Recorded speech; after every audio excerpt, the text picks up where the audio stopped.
భూమిపై కోట్ల ఏళ్ల క్రితం గర్జిస్తూ నడిచిన డైనోసార్ల గురించి మనం ఊహించుకుంటే వాటి శక్తి, వాటి భారీ శరీర నిర్మాణం, వాటి ఆధిపత్యమే గుర్తుకొస్తుంది. మనకి అవి ఒక అజేయమైన జీవులుగా కనిపిస్తాయి. భూకంపం వచ్చినా, అగ్నిపర్వతాల విస్ఫోటం జరిగినా వాటి ముందు ఎవరూ నిలవలేరని మనం అనుకుంటాం. కానీ తాజాగా శాస్త్రవేత్తలు వెలికితీసిన ఒక సత్యం మనకు మరోవైపు చూపించింది. ఆ మహాజంతువులను అంతం చేస్తుంది ఏదైనా బలమైన శత్రువు కాదు, కంటికి కనిపించని సూక్ష్మజీవులేట. బ్రెజిల్లో కనుగొన్న కొన్ని సౌరోపోడ్స్ ఫాజిల్స్ను శాస్త్రవేత్తలు స్కాన్ చేసి పరిశీలించారు. సౌరోపోడ్స్ అంటే పొడవాటి మెళ్లతో కొన్ని వందల టన్నుల బరువు కలిగిన అతిపెద్ద డైనోసార్ల జాతి. ఇవి ఎప్పటికీ అజేయంగా ఉండేవని అనుకున్నా వాటి ఎముకలలో బయటపడిన వ్యాధి వాస్తవం వేరేలా ఉందని సూచిస్తోంది.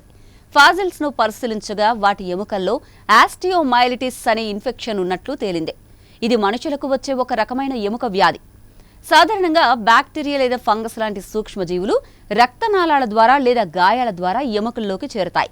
ఎముకల్లో ఇన్ఫెక్షన్ పెరిగితే నొప్పి, బలహీనత, కదలికలో ఇబ్బందులు కలుగుతాయి. డైనోసార్లు ఎక్కువగా నదులు, చెరువులు, బురద ప్రాంతాల దగ్గరే ఉండేవి. అలాంటి చోట్ల సూక్ష్మజీవులు విస్తారంగా పెరుగుతాయి కదా. కాబట్టి డైనోసార్లు ఈ ఇన్ఫెక్షన్ల బారిన పడే అవకాశం చాలా ఎక్కువ. ఒకసారి ఈ వ్యాధి మొదలైతే ఎంతటి భారీ కాయమున్న డైనోసార్ అయినా సరే తీవ్రమైన నొప్పితో, బలహీనతతో బతకడానికే కష్టపడిపోయేది. ఇంకా ఆసక్తికరమైన విషయం ఏంటో తెలుసా?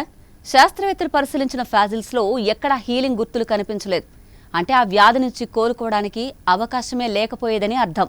డైనోసార్లు ఈ వ్యాధిని తట్టుకోలేక చివరికి మరణించాయని భావిస్తున్నారు. ఒకప్పుడు భూమిపై సర్వాధికారం చూపించిన జీవులు కంటికి కనిపించని సూక్ష్మజీవుల చేతిలో ఇంతలా బలహీనపడిపోవడం ఒక గాఢమైన పాఠాన్ని మనకు తెలియజేస్తుంది. ఇటు శక్తి, బలం, అధికారం ఉన్నా కూడా ఆరోగ్యాన్ని నిర్లక్ష్యం చేస్తే మాత్రం అంతా వృధా అవుతుంది కదా. మనం చిన్న చిన్న సమస్యలను పట్టించుకోకపోతే అవే భవిష్యత్తులో పెద్ద ముప్పులవుతాయి. డైనోసార్లు ఎంత బలంగా ఉన్నా, అవి ఎంత పెద్దవైనా సరే ఒక సూక్ష్మజీవి వల్ల కూలిపోయాయి. అలాగే మనుషుల జీవితంలో కూడా పెద్ద పెద్ద విజయాలు సాధించినప్పటికీ చిన్న ఆరోగ్య సమస్యలను లైట్గా తీసుకుంటే అది జీవితాన్నే మార్చేస్తుంది. మొత్తానికి డైనోసార్ల ఫాజిల్స్ నుంచి బయటపడిన ఈ వాస్తవం మనకు చెప్పేది ఒకే ఒక్క విషయం: ఆరోగ్యం ముందు బలహీనత వెనుక. ఎవరైనా ఎంత గొప్పవాడైనా, ఎంత బలహీనమైన వాడైనా ఆరోగ్యంపై జాగ్రత్తలు తీసుకోకపోతే మాత్రం నిలబడలేరు. అందుకే జీవితం మన చేతిలో ఉన్నప్పుడే ఆరోగ్యాన్ని కాపాడుకోవడం, చిన్న చిన్న జాగ్రత్తలు పాటించడం మాత్రమే మనకు నిజమైన బలాన్ని ఇవ్వగలవు. ఇదండి డైనోసార్లు చెప్తున్న పాఠం. మరి మీరేమంటారు? ఈ ఎపిసోడ్పై మీ అభిప్రాయాన్ని కామెంట్ చేయండి.